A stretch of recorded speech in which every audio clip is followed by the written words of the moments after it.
All right, so I know that I said that I was probably going to play Elibo this league. However, with the reveal of that ball lightning notable that you can get on Crucible weapon trees, I decided that it was time to revive an old favorite, an old classic, and that is going to be ball lightning Archmage Ascendant. This is easily one of my favorite builds of all time. Super tanky, slightly annoying to play if you don't like spamming buttons. However, lots of clear, lots of single target, very tanky, and you can scale it pretty much as far as you'd like to go. Now, I'm going to give the hugest, most largest disclaimer that I can. I need you to really listen to me here. I have not played PoE in 4 months. 4 whole months I have not played this game. That doesn't mean that I'm necessarily bad at it, but I'm not like super up and aware of everything that's going on. So this is not meant to be a build guide. If you are a new player, if you are someone that is very brand new to this game, or even a relatively experienced player, but you really need to follow guides, don't play this build. It's not going to work for you. This is just an idea that people who know what they're doing can take and kind of adapt to and maybe play and have some fun if they like this archetype. So I don't want to hear you down in the comments wherever else that if this build does not work for you and you had any problems with it, I don't want to hear it because I told you specifically not to play it. That being said, I know a ton of you are going to play it anyways, so I did a couple of things to try and make your experience a little bit easier. Now, do keep in mind, this build will be updated as I league start and as I play it and as we figure things out, because I know there's probably going to be some janky stuff that happens with all of the new things in the game, all the new stuff that's coming in Crucible. So I will have to make updates with it over time. If you're wanting to have the most up-to-date information about this build, make sure to join my Twitch at twitch.tv/bigducks. Come and hang out with me. I will be streaming this build because I am going to be league starting it, and we're probably going to be updating over time. However, if you just want to know exactly what the differences are, look forward to a build guide on this once I have finalized everything in the new league. Now that I've gotten that disclaimer out of the way, let's talk about how the build works. There are two big and kind of strange ways that this build functions. The first one is going to be the crux of the build, the thing that actually makes it work, and that is going to be the Foreboding Mana Flask. So the whole concept of the build here is scale as much mana cost as you possibly can, and then find a way to essentially have infinite mana. And this Foreboding Mana Flask is the way that you have infinite mana. We scale flask charge generation and flask effectiveness. So the idea here is that every single time you click this mana flask, 7 seconds later, you get a pretty much full mana bar. Because if you read this, it says mana recovery occurs instantly at the end of effect, and this does queue.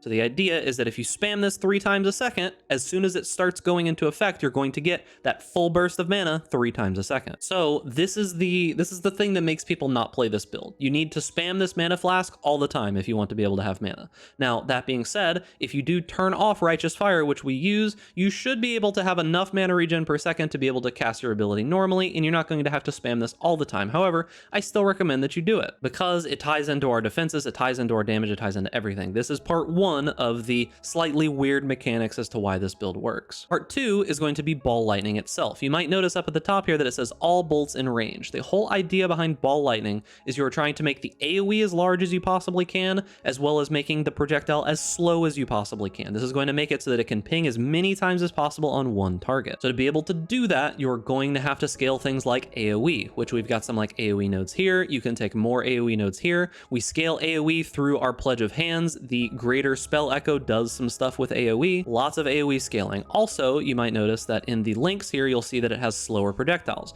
While you're clearing, you're going to slot out slower projectiles and put in greater multiple projectiles, because slower projectiles is going to substantially increase the amount of damage it does. It's half of your damage. So those are the main two kind of strange things in the way that this build works. So now let's talk about the little bit of the nitty gritty. So I do want to talk about the mana and the flask recovery a little bit because it is kind of important. So this is going to be an Ascendant, and the Ascendant does have this Pathfinder section here. So the whole idea here is we're gaining as many flash charges as we can per second, and then we also have this 25% chance for flasks you use to not consume charges. On top of that, we are taking a ton of flask nodes. We've got these flask nodes here, as well as this flask mastery. We've got these flask nodes that are here available if we need them. I'm not taking them right now because I don't think that I'm going to need them. We also have these flask nodes up here, as well as the ability to get like flask nodes on cluster jewels and other places as well. So we should be able to stack a ton of flash charges. We should be able to have all of our utility flasks up all the time. We should be able to have as many mana flasks as we want, and we don't need a life flask because we're going to be recovering a bunch of life through the agnostic. So that is how we're dealing with mana. Now let's talk about the ways that we are going to be scaling damage. Now, first and foremost, you could go crit with this build. I think that in later gear levels, we will go crit. However, right now, with very early game gear, I don't think that crit is the way to go. So we are going to be going Elemental Overload because we can get a little bit of crit and then just scale mana at the beginning. Later on, we'll get crit multi, we'll get all that kind of good stuff, but right now, just elemental overload. On top of that, we are going to be scaling shock. Now, because of this lightning mastery, increases and reductions to maximum mana also apply to shock effect at 30% of their value. And the fact that we have like 500% increased mana, we're going to have a ton of shock effect. It's going to be fine. We should be able to easily get 50% shock at all times. I wouldn't worry about that pretty much at all because we're going to be using an Orb of Storms that also has like overcharge and stuff on it. So we will have no problem. If we need to scale even more effect of that, we can get it. I'll have to see what happens when we start going up into those really super in-game bosses and Crucible and all of that, and I'll keep that updated as time goes on. And beyond that, of course, we're scaling as much just percentage mana as we possibly can. It's another way that we get a lot of damage. We're scaling lightning damage. We're scaling exposure. We have curses, all the classic things that you would be using to scale, as well as Righteous Fire. Now, Righteous Fire, because we are the agnostic, is very, very easy to keep up, and we'll talk about that in the defensive section. We're also using Sigil of Power, so anytime that you put this down, you'll be doing a bunch of extra damage, as well as making enemies deal less damage, and we're going to be spending a ton of mana, so we're going to be gaining stages at maximum efficiency here, 1 a second minimum. And because we're scaling so much AoE, the size of this should be pretty large as well. Another thing for our offenses here is that we do have Arcane Cloak, so anytime that you have this buff up, which is about 70 to 75% of the time, you're going to gain added lightning damage equal to 14% of the mana spent by this skill, so that's going to give you a bunch of extra damage, and then we are increasing the duration of those things with efficacy and increased duration. So that's the way that we're scaling damage. Much later on, we'll use things like Bottled Faith, and we'll scale crit, and then we have things like Progenesis, and we've got like Fevered Mind scaling that we can do, Forbidden Flesh, Forbidden Flame, Unnatural Instinct. There's lots of stuff that you can use on this build that's super powerful. This little area right here is really good for Unnatural Instinct. There is a good Karui Jewel, the Timeless Jewel that you can put here that gives you like 15% chance to deal double damage. There's lots and lots of goodies that you can get to scale damage later on. I'll make a POB more in line with that when I make the full build guide. Now let's talk about the defenses. Once again, mana is our main defensive layer. Because of the chest piece that we're using in Cloak of Defiance, we do have Mind over Matter. This is going to make it so that we've got 40% of our damage is taken from our mana before life. On top of that, we are a Ascendant, and the Ascendant does have Hierophant Ascendancy. 8% of damage is taken from mana before life, so we've got 48% of damage taken from mana before life. Now, on top of that, we do have the Agnostic as well, so anytime that we do take damage, we are going to be recovering 20% of our mana as life per second. As you can see over here on the left, we've got like 2,000 life regen per second, a net life regen of 1,500 even with Righteous Fire on. This is the way that we are going to be able to sustain Righteous Fire. Between that, a little bit of max fire resistance, and a flask that reduces the fire damage that we take. On top of that, we do have Arcane Cloak. This is a guard skill. 75% of damage from hits is taken from the buff before your life or energy shield, and it can take damage equal to mana spent by this skill's effect, which is pretty solid. It's a lot. It spends a ton of your mana, 64% of your current mana as is. And as you can see, we've got like 9,000, so it's a pretty good defensive layer. On top of that, once again, Sigil of Power does reduce the damage that enemies standing in it do, so for like bosses and such that you put this under, it will be a very good defensive layer there. We have Determination to give us a little bit of extra armor. We also do get a Watcher's Eye later on that does have some Determination effects. This is our only aura that we're running off of an Eternal Blessing because we want to keep the rest of our mana intact. So with all of those things combined, including the flasks that we have running and such, and just like the infinite mana generation, as much life as we can scale even more life than we've got currently with some better gear. We've got a pretty good defensive totals here. Now, of course, keep in mind, these are ideal defensive totals. They're not always going to be like that. You would have to turn off like Sigil of Power, and you'd have to turn off Arcane Cloak.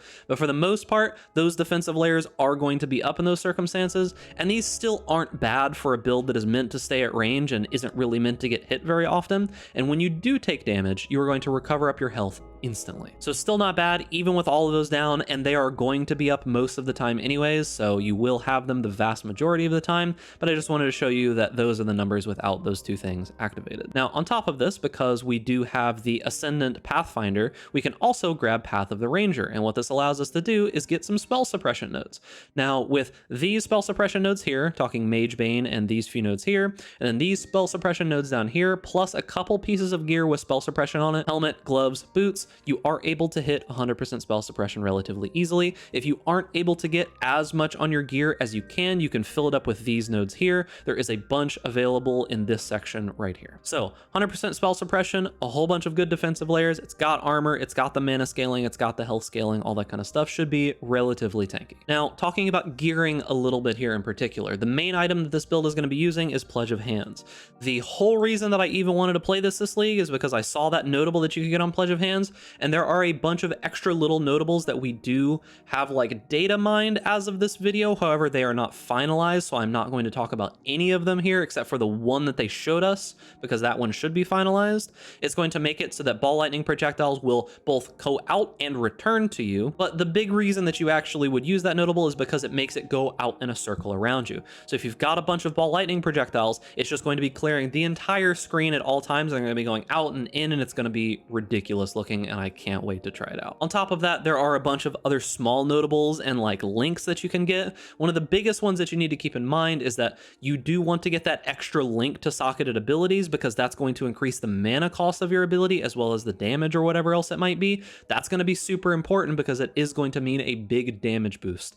Anytime that you can cause your mana cost to go up, that's more damage. We do use Cloak of Defiance. This is just a very simple chess piece that you should be able to get a 6 link because of like a corrupted unique shenanigans with the what's it called, the Beyond currency now. Notably, this is an evasion energy shield chess piece because that evasion does allow us to get that notable that gives us spell suppression whenever we do have all of the pieces in line. It gives us a bunch of mana, regenerate mana per second, and mind over matter. Just a good chess piece. You could probably replace this with a very super in-game chess piece later and just take the mind over matter notable, but I'll figure that out once I'm further into the league. And then for the rest of the gear, spell suppression, life, mana, any resistances that you can manage beyond that, and then just get a whole bunch of good stuff from the implicits. We're talking the Eater of Worlds and the Searing Exarch. Using Edziri's Foible, you're going to be, of course, augmenting this with 20% life and mana modifiers. Gets a ton of mana here. This makes it so that you have a very easy time putting your gear on. You don't have to worry about like strength and dexterity at all because you're going to have tons of intelligence. We've just got life, mana regeneration rate on our rings. These are essence modifiers that you will be using to craft these. And then we've got a Shaper Stygian Vise. This is going to be for the 12% increased mana recovery rate. You don't necessarily need this, but it is very powerful. You just get life, mana, and resist beyond that. And then on all of the jewels, life, mana, any kind of spell damages you can possibly get. Pure Talent is actually really powerful because of the Witch notable here that gives you 0.5% of mana regenerated per second. And then, of course, we do have the Ranger start as well and the Scion start as well. So this is 25 all attributes, 0.5 of mana regenerated per second, as well as 7% increased movement speed. Just a pretty good jewel. You don't need this, but it should be pretty solid and pretty cheap. Talking about later game stuff that you could do if you had a lot of money, there's things like Bottled Faith, and then we could go crit after that. We've got Progenesis, which is going to make it so that you are even significantly more tanky because we have so much recovery. We're going to be able to handle that life damage that happens over 4 seconds, so this will be even crazier. We've got things like Fevered Mind scaling that we could do, things like Forbidden Flame, Forbidden Flesh with the Inquisitor notable that you could get, or you could get the Hierophant notable if the Inquisitor one is expensive and then just swap those out. We've got Cluster Jewels that we could get. We have Unnatural Instinct in this spot right here. This Unnatural Instinct is absolutely insane because you would pass through this section here, and then you would get these mana nodes, you would get these cast speed nodes, you would get these area of effect nodes. You even get this curse stuff here if you really wanted it. I mean, it should be pretty decent. And then, of course, we do have like a Watcher's Eye that we could get with like physical damage reduction with Determination, less damage from crits while affected by Determination, whatever else you want. This also has life and mana, which is really good. And then there's even some shenanigans that you can do with the Karui Timeless Jewel up here for like a bunch of double damage that you can get and like armor and all kinds of good stuff. There's a bunch of stuff that you could scale beyond what is here. Now, let's talk a little bit about leveling. So, the Scion is a notoriously very, very, very difficult to level, and it is a pain. I have spent the last 2 days trying to figure out what is going to be the best way to level this early on, and this is what I have landed on. Frostblades into Wintertide Brand into Armageddon Brand. Now let's talk a little bit about each of these steps. So there are leveling trees here, but do keep in mind, these are not going to be like hand-holdy step-by-step leveling trees that will like accomplish everything for you. You're going to need to brain a little bit here because this is pretty miserable when you're leveling a Scion. So the idea is that very early on, you are not going to have very many damage notables that you can take. There's just nothing really good to get here. You can go out through this physical damage and grab these life nodes if you want to, but this delays your Wintertide Brand damage and everything else so much much that it's just better to suffer for 5 levels instead.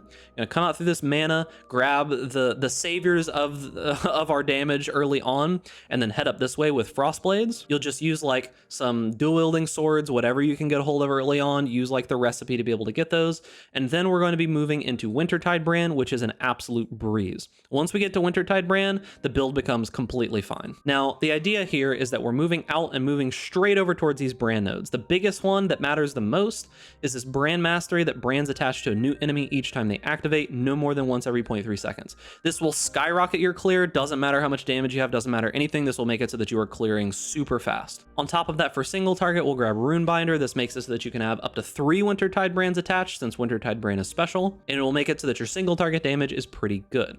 Now, beyond this, we do have an extra step where we're going to grab some life and mana recovery, as well as some like life and damage here. And then after that, we are going to be moving over to the right, grabbing some life, grabbing some mana, and a little bit of damage and spell cast. Now, the next step is a pretty decent sized transition, and you can stay as Wintertide brand for quite a while until you are ready to make this transition, because this next jump is going to be into Archmage Armor Brand, and it's going to be using the brand recall tech that I saw a video about from Jungrown, I think is what it was. We're going to be using that tech to make this build do enough damage to scale through like early maps and everything perfectly fine until you can switch into Ball Lightning. Now, I'll jump in game here in a moment and show you on a character, like one of my leveling test characters that I've got, how that does actually work. However, the idea here is that you are going to be swapping a few things around. You will need to get as much brand recall cooldown recovery as you can. So if you notice, you're going to be moving these over to this side. You've got this brand mastery is going to be changing. We don't need the other brand mastery anymore. We need as many brands as we can possibly get, as well as cooldown recovery on those brands. We're taking these because we don't really care too much about crit early on. However, we need this mastery, and we're going to be going elemental overload in the next step here. Beyond that, we're moving up towards this way because we're wanting to grab as much cooldown recovery as we possibly can, 2 additional brands once again, and as well as some more cooldown recovery, all very, very useful things. And then as you go on, you're basically just filling in mana nodes, filling in damage nodes, and so on and so forth until you get to the end game skills. Now, on your armor brand, the whole idea here is that you are going to be scaling Archmage. You don't have to worry about doing any kind of elemental ailment effects. You don't really have to worry too much about the AoE. We're going to be using brand recall. So now jumping into game, this is one of my mini characters that I have tested this early leveling game stuff on. We are currently 49 on this one. We are in Solo Self-Found. I have remade the Solo Self-Found League every single time that I do one of these characters, so my gear is nothing crazy. This is just stuff that I found on the ground, crafted with some stuff from the bench, and none of my links are good, none of my gearing is good. I don't have anything, right? Like, I actually got pretty unlucky. Of course, except for, you know, using up all of my RNG, that I won't have anything left when we go into the actual league, because, you know, that's the way that this game works. Classic league start testing. But the whole idea here is that you are getting as many brands as you possibly can, and then when you have all of those on the ground, you use brand recall to make every single one of those activate at the same time. You'll see we've got 7 brands on the floor here. So the whole idea is that because we scale this brand recall, you can cast 7 brands on an enemy every single time that's up. So that's 7 times your damage, 7 times your damage, 7 times your damage that you would get from 1 brand hitting any particular enemy. So we'll jump into, I guess we're in Act 6 right now, and I'll show you a little bit about how this works. So beyond that, we don't actually have to use that tech every single time, because we do a ton of damage just normally anyways, right? Like, that's not using the tech. So as you run around, you can kind of just, you know, pop down a brand every time you see some enemies, not really worry about it. I'm one-shotting pretty much all white mobs, and if I don't, the brand will activate again. However, if I can find a rare or something here, I'll show you exactly what I mean by the damage. Okay, I literally had to go like the entire zone to be able to find this rare. So the idea is you debuff them, hit them with your stuff, hit that, pop down the brands, and then bring them all together, and it hits for like, I don't know, like half of their life, and that was only with 3 or 4 brands out. I didn't even have all 7 there, so I 2-shot that with just 3 of my brands, right? Now, as for an Atlas strategy of what I think you're probably going to be doing very early on, this is a very good clear build, so you would just be doing normal, like, map juicing clearing stuff.